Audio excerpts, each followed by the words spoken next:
ৰাতিপুৱা যেতিয়া গাড়ী ষ্টাৰ্ট দিব আহিছে তেতিয়া সেলফ মাৰে গাড়ী নহয় তেতিয়া তলত আহি চালে গোটেই মানে তেল ড্ৰাই কৰি লৈ গ'ল শুক্ৰবাৰে ৰাতি তেল ভৰাই নি থৈছে শনিবাৰে গাড়ী চলা নাই ঘৰত আছিলে দেওবাৰে যেতিয়া গাড়ী লৈ আহিব ওলাই ৰাতিপুৱা তেতিয়া মানে গাড়ী ষ্টাৰ্ট নহয় এতিয়া মই ড্ৰাইভাৰক সুধিলোঁ এনেকৈ চুৰি হৈছে আপোনাৰ ঘৰৰ ওচৰৰ কোনোবা থাকিব পাৰে ড্ৰাইভাৰে কৈছে আছে 2-3টা মোৰ ছাছপেক্টত কিন্তু মই দেখা নাই যদি মই ডাইৰেক্ট ধৰিব নোৱাৰোঁ যোৱাকালি ৰাতি বেলেগুৰিত এটা চোৰ ধৰিছে শুনা পাই গৈছোঁ তাক সোধপোছ কৰিছোঁ সি কৈছে সি আছিলে তাত জড়িত তেতিয়া আমি পুলিচ প্ৰশাসনত জনাইছোঁ যে চোৰ এটা ধৰিছোঁ এইটো পুলিচ প্ৰশাসনে লৈ ডবকা থানাত আহিছে থানাত অহাৰ পিছত আমি ডবকা থানা প্ৰশাসনক কৈছোঁ যে চোৰ যিকেইটা ইহঁতৰ বেল্টত আছে গোটেইকেইটা চোৰ ধৰিব লাগে যোৱা কেইদিনমান পৰা মানে এনেকৈ তলৰ চুৰিৰ হ্ৰাস পাইছে এতিয়া গাড়ী মালিকবিলাকে গাড়ী নচলে গোটেই দিনে ৰাতি যদি এক্টিভ মাৰে 1500 টকা এটা পায় তেতিয়া গোটেই গাড়ীৰ EMI আছে ইঞ্চুৰেঞ্চ আছে টেক্স আছে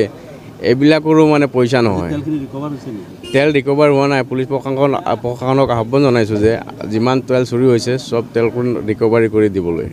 হয় মোৰ যোৱা পৰহি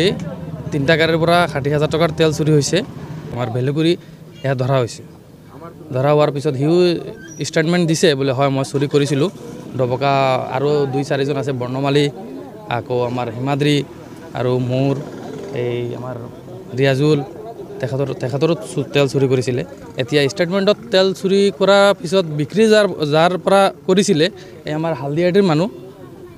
আমাৰ ডবকা থানা আহিছিলে আহি পেলাই ৰিকভাৰ কৰিছে আজি তেলখিনি হালদিয়াটিৰ পৰা উদ্ধাৰ কৰিছে দাবাৰ পৰা TMT দাবাৰ চুৰি কৰোঁতে ধৰা পৰিছে তেল আছে 20 লিটাৰমান নে 30 লিটাৰমান তেল হ'ব তেল আৰু ড্ৰামো লগত আছে আৰু অটো এটা লৈ মানে ইয়াত গৈছিলে অটোৰ ড্ৰাইভাৰটো ধৰা পৰা নাই তাক ফোন মাৰা হৈছে সি তাৰপিছত গম পাই গ'ল গম পোৱাৰ পিছত সি তাক মেছেজ দিছে তই মোৰ লগত গেম কৰি আছ নেকি সেইটো কাৰণে সি গম পাই গ'ল ধৰা পৰা নাই বাইক লৈ পেলাই সি গৈছে বাইকো চিজ হৈছে আৰু ইয়াৰ পৰা হালদিয়াটিৰ পৰা কোনো এটা মানুহ ডবকা বাইপাছলৈকে যায় গৈ পেলাই তেলটো ৰিকভাৰ ইয়াৰ পৰা কৰে ইয়াত আৰু কি এই দাবাৰ মালিকজনৰ নামটো মই নাজানো তেখেতক এৰেষ্ট কৰিছে এতিয়া বৰ্তমান আগে পিছেও এনেকৈ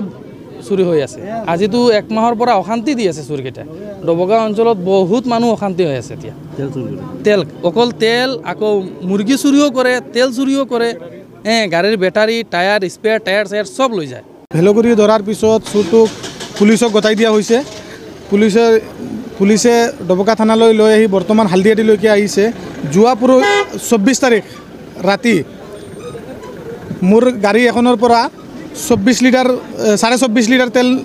তেল নিছে আৰু এখনৰ পৰা 207 লিটাৰ তেল গৈছে। এইটো আমি ক'ব বিচাৰিছোঁ যে খালি মোৰ বুলি নহয়, গোটেই ডবকাখনৰ পৰা, ডবকা ভেলগুৰি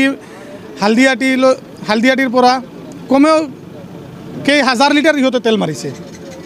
আৰু বৰ্তমান পোৱা গৈছে এই হালদিয়াটিত আহি আমাৰ পুলিচে ৰিকভাৰী কৰিছে তেল। আৰু